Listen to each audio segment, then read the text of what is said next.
So welcome back to my basement. If you're new to this channel, if you haven't watched any of my videos before, I just want to say that this is not usually how things look. You know, I'm not usually stuck in jail or whatever. This is a vlog that I've been doing. This is the third week, and it's because of the current situation. You know, we're staying at home, and I'm trying to film things in whatever way I can, which means sometimes I end up in the basement. I've got a bit of a Barry White thing going, not really. I've had a bit of a cold. Apparently one can have a normal cold, just even in these times. So I'm, you know, a bit nasally. You'll have to just bear with me.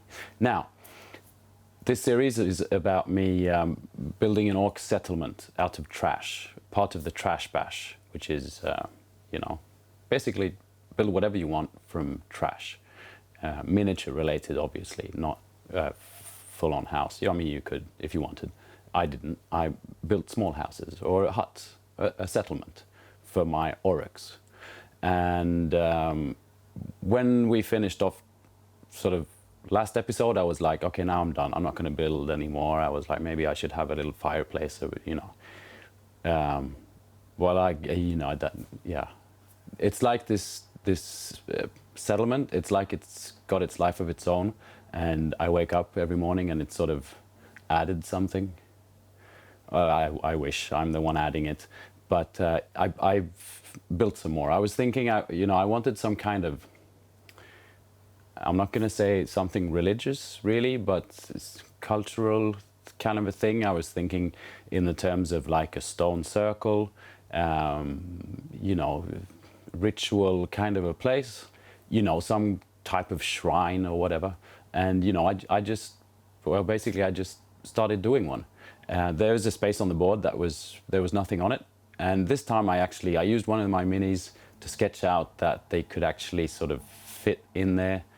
Because I've been off scale a little bit with the main sort of hill and the huts. And now the sort of tower is sort of more in scale, so it looks pretty big, and I wanted this to be pretty sort of more in scale as well. You know, I might as well practice. So I used my mini to sketch out. You know, I figured it should be like a sort of like a theater or a forum where there's some steps where they can sit, and like just an empty floor, like where they can debate or fight or, you know, do whatever they want, but sort of a communion type place, forum kind of a thing. For the other huts, I put them on sort of stilts made from bits of cork. So I had all these edges that I cut off the cork, so I actually saved them. That's a tip for when building stuff. Don't throw anything away until you're done. And, you know, even then maybe save some for next build. But, you know, whatever you consider being trash, even though this is pretty much trash, save it. Because I had these strips, and I figured, you know, the one side of them at least could be sort of cobblestones. And so I just shaved some off to make them sort of more level and cut them in sort of square bits.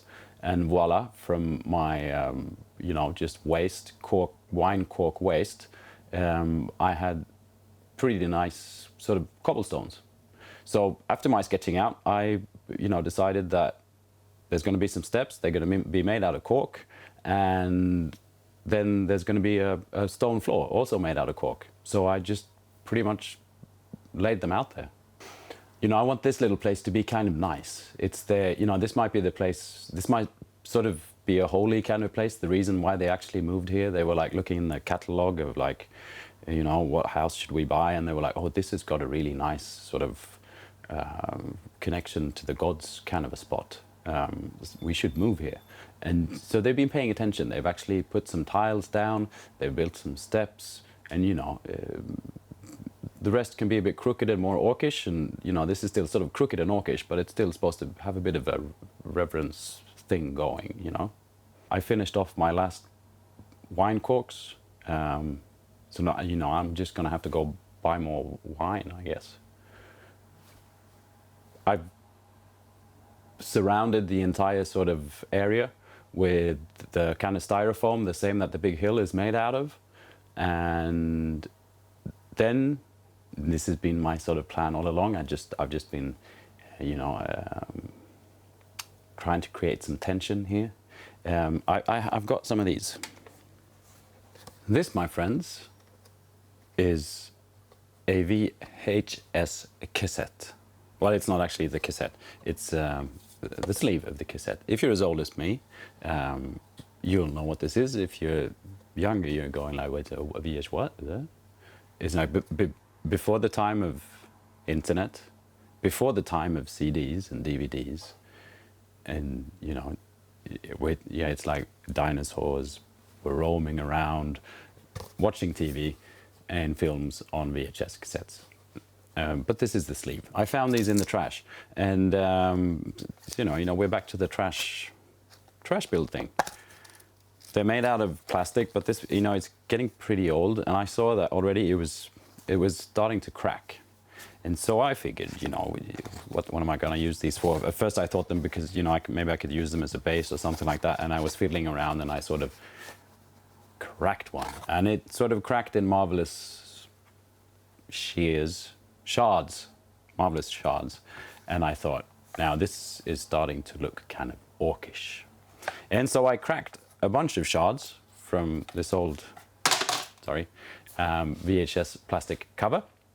And I figured, you know, around this sort of forum, we've got these shards.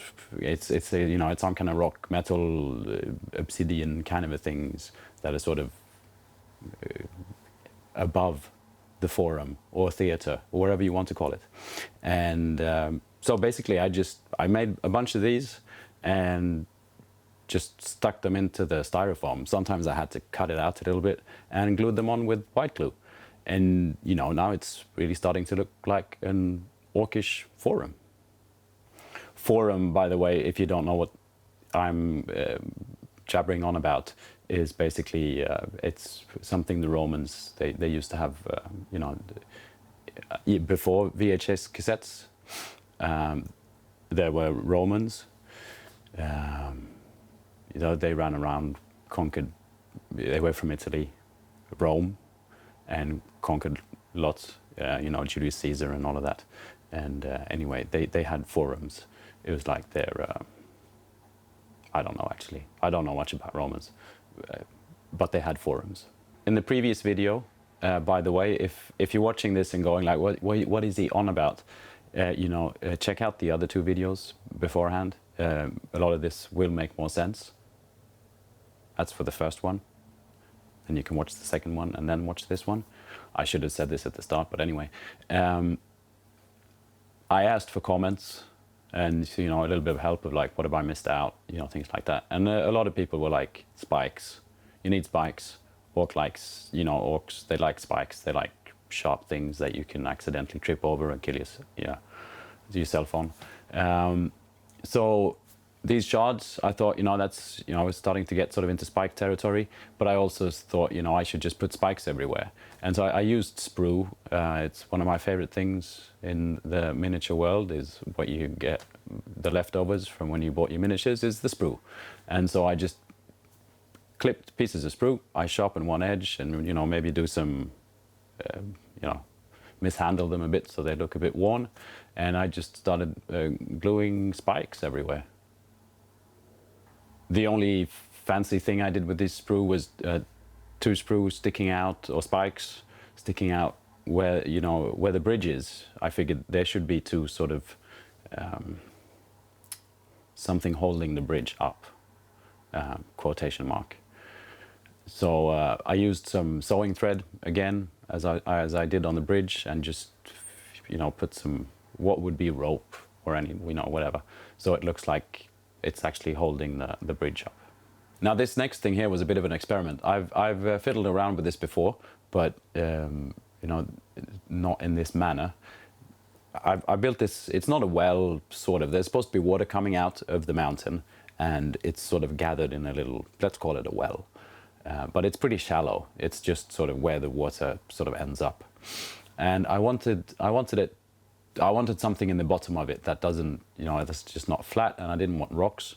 And I remembered this trick that I've been fiddling around with, which is basically putting super glue onto white glue. because basically the super glue sort of hardens and contracts in contact with this white glue, because that's what happens. You know, try dripping super glue in some water and just see what happens. Weird shit happens. Sorry, beep. But it also sort of pulls the super glue together, and then, you know, it takes quite some time for this to dry. But anyway, I filled the whole thing with white glue and then dribbled super glue on it. And as I said, it takes a while to dry, and it's sort of difficult to show what it looks like. But in the end of this video, you're gonna have to keep on watching.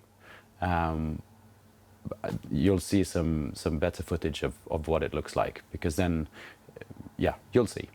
We're starting to get into details. Like this shrine thing was, yeah, that's, I promise, it's the last build. You know, now we're into details. We're doing the spikes, and there's gonna have to be quite a lot of skulls everywhere.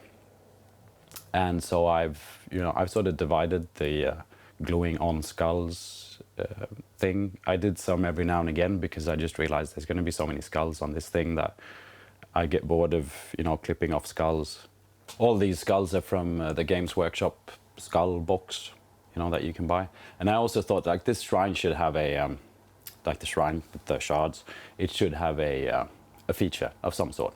And so I figured, you know, I'll use the biggest. There's this huge skull. It's like it's a dragon's skull or something.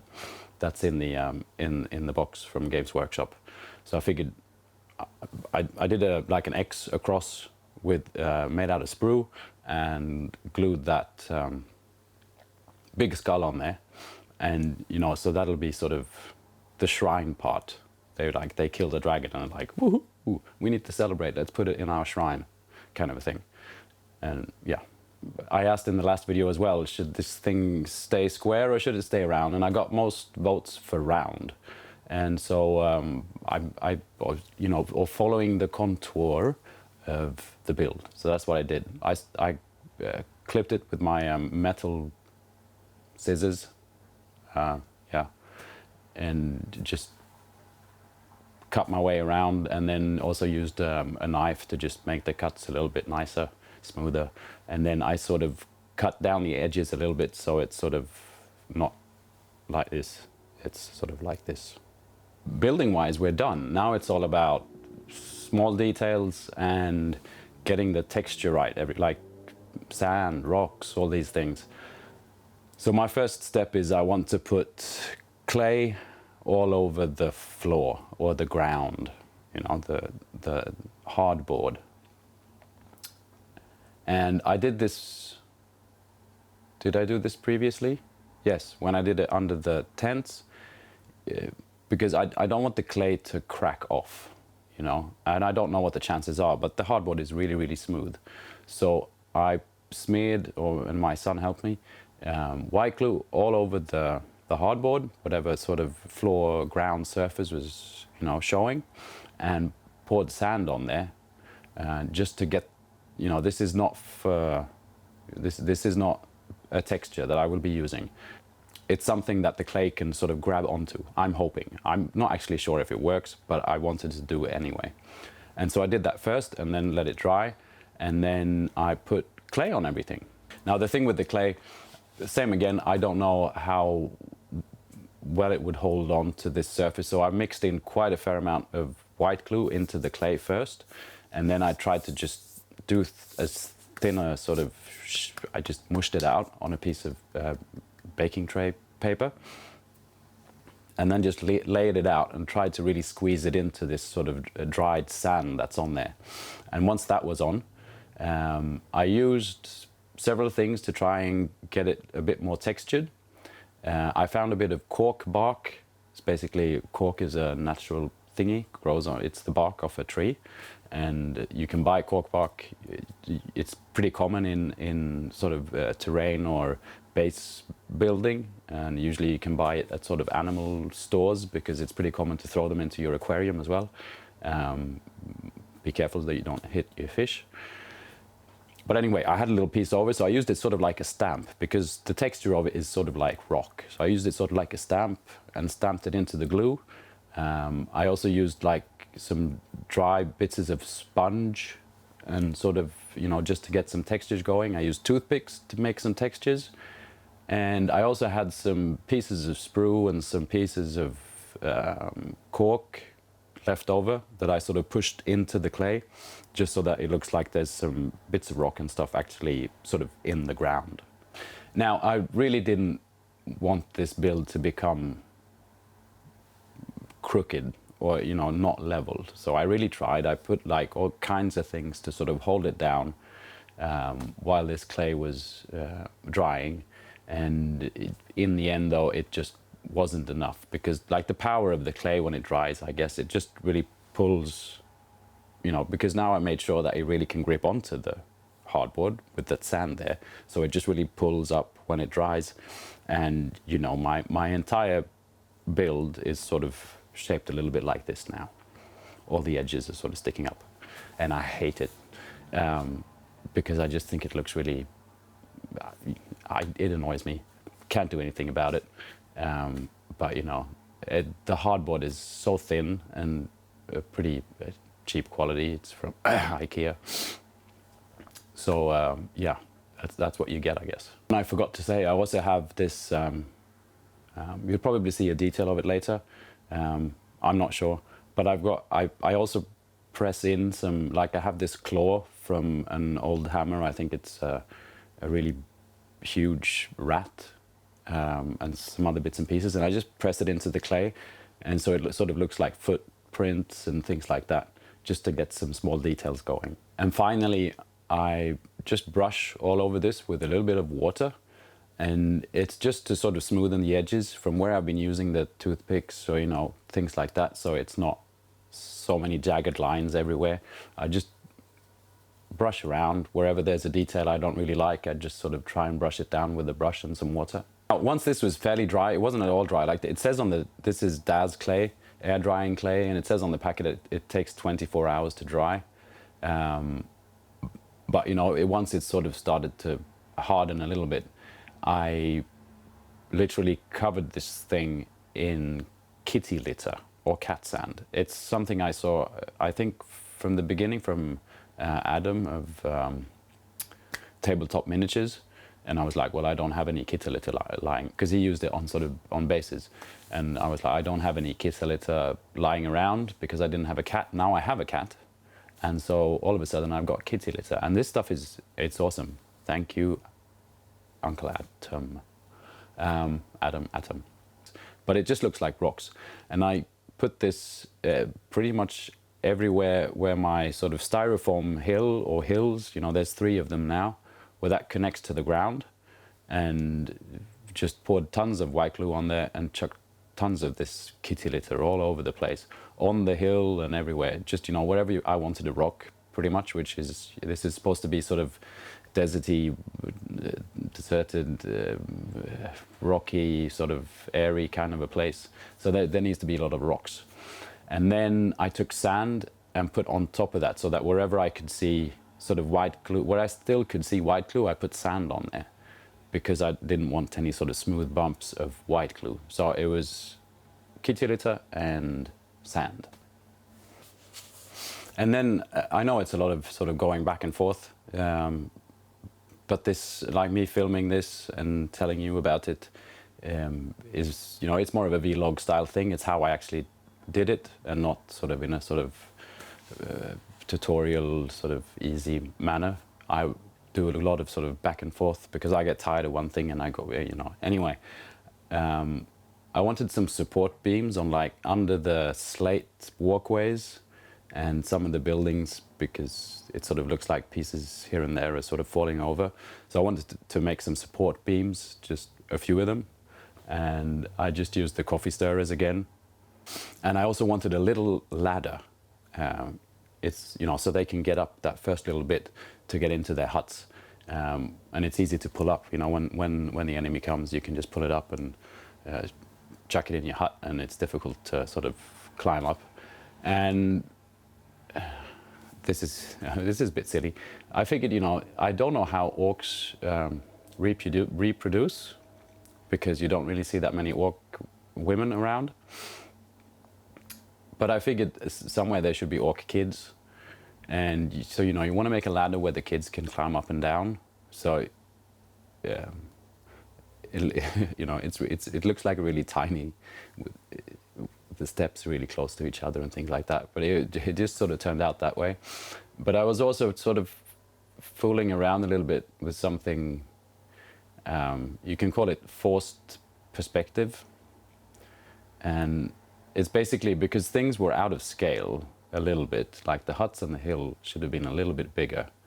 And then I made the tower is sort of in scale, and that's higher up as well. So when you're looking down at it, it looks like the tower, the watch out tower is sort of bigger and is sort of closer to you, whereas the other stuff, it looks sort of further away because it's smaller. And by just adding that ladder, which was tiny, it looks like everything is even further away. It's a strange thing, but it's called sort of forced perspective. Rambling. It was a tiny ladder, but it looks nice. Sculling it away, added some more skulls to the shrine in the forum and stuff like that. And like this, I had this thing with the skulls. Like the first skulls I put on, there's like one next to each hut. I thought, you know, instead of like having a number on your house where you live, it's like I'm on number 3. In Orktown, it's more like, oh, I'm by the buffalo. You know, take a left by the elk skull, and then you'll see my my buffalo skull right ahead, and that's where I live. Where do you live? Oh no, I live in the, you know, have you seen the donkey skull over there? Yeah, that's me. I'm by the donkey skull. And then I also added some of this barbed bracken. I figured where the water feature is, you know, it's a bit more moist. The rest is more deserty, airy kind of a place, but where the water comes out, there's a bit more moist. So I needed to put some barbed bracken there. I put a few bits and pieces of it on the hill as well, you know, just 1 or 2, but mainly sort of around the water feature. And the thing with adding these kind of details, like skulls, anything properly made on a build like this that you build yourself, it just, it makes everything look a lot better. It just adds detail that is in the right scale, but also just proper detail. And, you know, I haven't added tons, you know, a bit, but not all that much. But pretty much the more you add, the better the entire build looks, because you're just covering up your own sort of, you know, it's just styrofoam and clay, you know, and cat's hand. Now with the corked floor, because I just glued the cork on there, and so there's empty spaces in between, which, by the way, if you do this, because it's really nice doing this tile floor out of cork, you should leave a gap, because otherwise it's nice with a gap, but then you have an empty gap, and you need to fill the empty gap with something. And I used just white glue mixed with sand, because you can rub that in pretty well in between the cracks, and then just grab like a tissue, kitchen paper, whatever, with some water on it, and pretty much rub off anything that's stuck on the tiles themselves. In this case, on the cork, you can just rub that off, and you're left with just, you know, something kind of sand looking in between the tiles. Now I was on to the last sort of texture layer, which is something I use all the time for basing, which is basically you put superglue and then you pour baking soda on the superglue. And the baking soda sort of hardens instantly, and it you know, it's sort of grainy, and it looks like sand. Because real sand will look like sort of small rocks. You need something really fine grained, like if you're thinking in scale. You need something really fine grained for whatever would be sand in the orc world. And baking soda mixed with superglue does really look like sand. And I did this on the entire build as well, making sure to keep the the superglue as thin as possible. Like I have this superglue that has actually got a brush on it, which is really nice because you can brush it out a bit random and keep it kind of thin, because this stuff expands quite a bit. So when you pour the baking soda on there, it sort of expands, and so it's easy to get sort of just lumps that don't really look natural. But I put this everywhere. This is basically sand or dust. So pretty much wherever I had kitty litter, which is everywhere, I also put this randomly here and there. And the best thing with this stage is, I'm adding another texture. There's sand, there's clay, there's kitty litter, and, now there's the baking soda. But it's also a great way where you have places that don't look good, like there's a crack or you left a gap in the clay, you forgot to fix some little thing. I just pour baking soda or super glue and baking soda on it, and voila, your problem is solved. Lastly, which will be the sort of last texture layer, crackle paint. I've used this. It's called Mojave Mud Crack from Green Stuff World. It's awesome, and it's a big bottle, so you don't feel like you can really waste it, because this is great. It'll leave sort of cracks it'll look like cracked earth. But a tip, if you want a tip is like all these different textures, because we now have clay, kitty litter, which is stones. We have sand, which is smaller stones. We have the super glue and the baking soda, which is sand, and then the crackle paint, which will be like cracked earth. The point is not to put all of these things in all of the places. It's to have a little bit of each here and there. So I painted out quite a lot of this, but I left quite a lot of empty spaces as well.